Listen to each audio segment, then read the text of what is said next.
बडगाम और Nagrota by elections की voting शुरू हो चुकी है। आज सुबह 7 बजे से ये प्रोसेस शुरू हुआ और शाम 6 बजे तक वोटिंग जारी सारी रहेगी। मैं आपको बता दूं, इस वक्त हम बडगाम में मौजूद हैं, जम्मू के नगरोटा इलाके में, और कश्मीर के बडगाम इलाके में बाई इलेक्शंस होने जा रहे हैं। और आज 11 नवंबर को वोटिंग होगी और 14 नवंबर को नताइज सामने आएंगे। बडगाम कॉन्स्टिट्यूंसी की बात करें तो 17 उम्मीदवार अपनी किस्मत आजमा रहे हैं। 1.25 लाख से ज़्यादा वोटर्स हैं। 173 polling stations across this constituency आपको देखने को मिलेंगे। जहां जिस जगह पे इस वक्त हम मौजूद हैं, पीडीपी और नेशनल कॉन्फ्रेंस, जिनके बीच में कड़ा मुकाबला देखने को मिल रहा है। दोनों उम्मीदवार इसी पोलिंग स्टेशन पे अपना वोट कास्ट करने के लिए कुछ वक्त बाद ही आएंगे।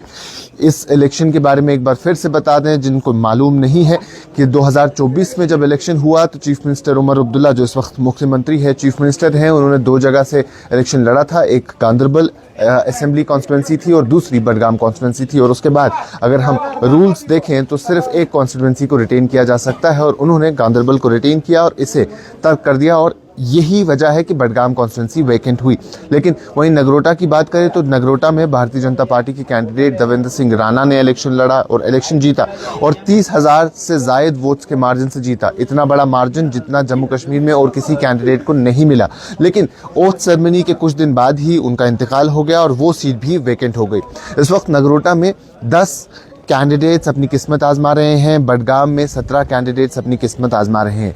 बडगाम में अगर बात करें तो नेशनल कॉन्फ्रेंस और पीडीपी के दरमियान एक कड़ा मुकाबला देखने को मिल रहा है।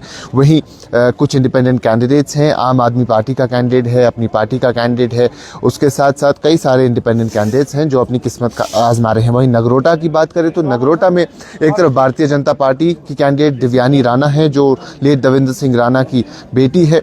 वहीं दूसरी तरफ जम्मू कश्मीर नेशनल कॉन्फ्रेंस ने अपनी कैंडिडेट डीडीसी मेंबर शमीम बेगम को बनाया है, और उसके साथ साथ फॉर्मर मिनिस्टर हर्षदेव सिंह भी वहां से इलेक्शन लड़ रहे हैं। तो एक ट्रायंगुलर मुकाबला नगरोटा कॉन्स्टिट्यूंसी में भी देखने को मिलेगा।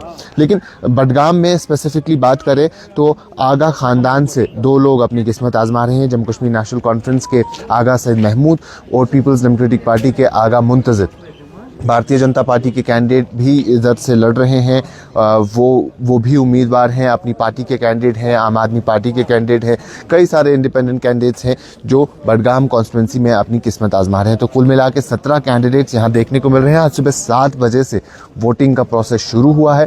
काफ़ी सर्दी रहती है क्योंकि सर्दियों के दिन हैं, और लेकिन फिर भी सुबह से ही रफ्ता रफ्ता वोटर्स यहाँ आते गए, अपना वोट कास्ट करते गए। तो आज सुबह 7 बजे से ये प्रोसेस जारी है और शाम 6 बजे तक ये प्रोसेस ऐसा ही देखने को मिलेगा। उसके साथ साथ मैं अगर आपको ये भी बता दूं कि बडगाम कॉन्स्टिट्यूंसी में फ़िलहाल BNS 163 लागू है, यानी एक जगह पे 5 लोगों से ज़्यादा इकट्ठा नहीं हो सकते हैं। प्रिकॉशनरी मेजर्स के तौर पे इसे लिया गया है और 163 BNS यहाँ नाफिज किया गया है।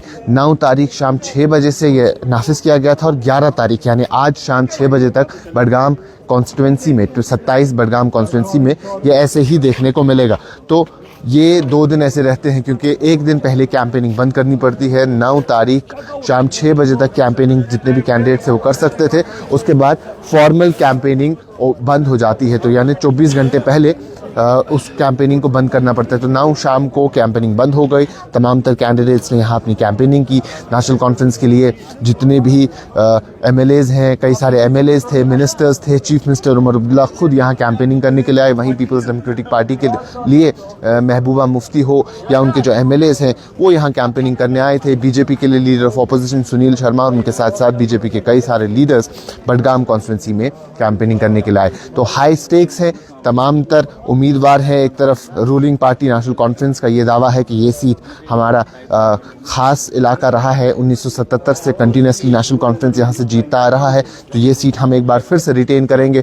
वहीं पीपल्स डेमोक्रेटिक पार्टी की इल्ज़ाम तराशी के शिकार नेशनल कॉन्फ्रेंस हो रही है, जहाँ वो बार बार ये कहते हैं कि नेशनल कॉन्फ्रेंस ने जो अपने मैनिफेस्टो में वादे किए थे वो वादे वो पूरे करने में नाकाम हो गई, और यहाँ से हमें अपना एहतजाज दर्ज करना है और नेशनल कॉन्फ्रेंस को बताना है कि लोग आपके ख़िलाफ़ हो गए हैं। तो तमाम तर पार्टीज़ जितनी भी यहाँ मौजूद हैं वो उनका यही कहना है कि हम यहाँ इलेक्शन लड़ रहे हैं और हम पुरुम्मीद है कि हम ये इलेक्शन जीतेंगे। वहीं जम्मू की बात करें तो जम्मू में 96 और 2014 में नगरोटा कॉन्स्टिट्यूंसी में नेशनल कॉन्फ्रेंस ने इलेक्शन जीता है। वहीं 2002, 2008 और 2024 में भारतीय जनता पार्टी ने इलेक्शन जीता है। लेकिन अब इंटरेस्टिंगली 2014 और 2024 में जीतने वाला कैंडिडेट सेम था लेकिन पार्टी मुख्तलिफ थी। 2014 में वो इलेक्शन दविंदर सिंह राणा ने नेशनल कॉन्फ्रेंस की टिकट से जीता और 2024 में वही इलेक्शन उसी कॉन्स्टिट्यूंसी से उन्होंने भारतीय जनता पार्टी की टिकट से जीता। अब इस बार देखना ये होगा कि क्या जो दविंदर सिंह राणा की लेगेसी है वो उनकी बेटी कैरी फॉरवर्ड कर सकती है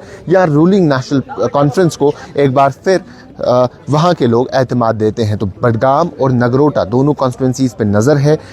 11 तारीख सुबह 7 बजे से शाम 6 बजे तक वोटिंग जारी रहेगी और आज 6 बजे वोटिंग का प्रोसेस दोनों कॉन्स्टिट्यूंसीज में मुकम्मल हो जाएगा और 14 तारीख यानी जुम्मा के रोज़ इस कॉन्स्टिट्यूंसी और नगरोटा कॉन्स्टिट्यूंसी के नताइज सामने आएंगे। इस कॉन्स्टिट्यूंसी और नगरोटा के हवाले से जो भी फर्दर अपडेट्स होगी वो टाइमली तौर पे हम आप तक पहुंचाते रहेंगे। अभी के लिए इतना ही। कैमरा पर्सन उमर डार के साथ शादाब गिलानी, कश्मीर लाइव, श्रीनगर।